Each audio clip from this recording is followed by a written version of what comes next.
The death of 2 civilians in army firing situation continues to remain tense in the valley as protests erupt now in parts of Kashmir. The army has assured action. As you mentioned, the inquiry has already started since last night, and to expedite the entire proceedings and to see that it happens unhindered, all the army witnesses have been attached to the location where the inquiry is being held. It is being headed by a very senior colonel, deputy commander of the sector, and away from the sector where the incident has happened, so that it is conducted as fairly as it should be. Right.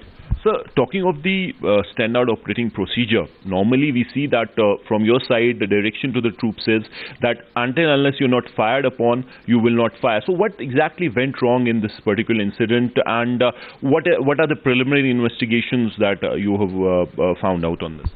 You see, this is exactly what we want this inquiry to go into and find out what is it that spurred the incident. Right. Quite clearly there would have been a trigger, and those are the circumstances that we are looking at, so that A, the lapses are identified, and B, we learn lessons for preventing recurrence in the future. Fresh protests have now erupted in Naugam area of Srinagar.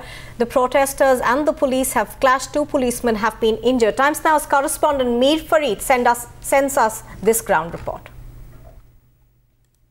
Stone pelting continues in this Naugam area, and in fact the second day of curfew, and through the morning, in fact since morning there have been pitched battles fought between these stone pelters and a joint force of police and CRPF.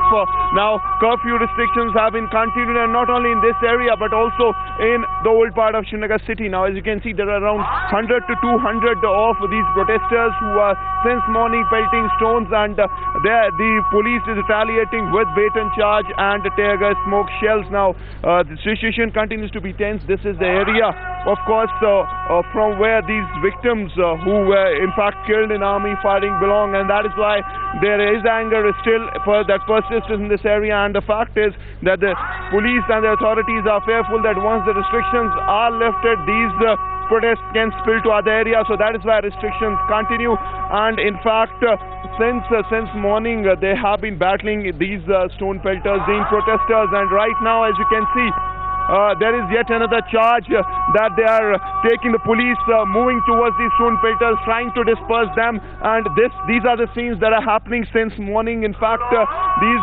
policemen, these bunker vehicles used to disperse these protesters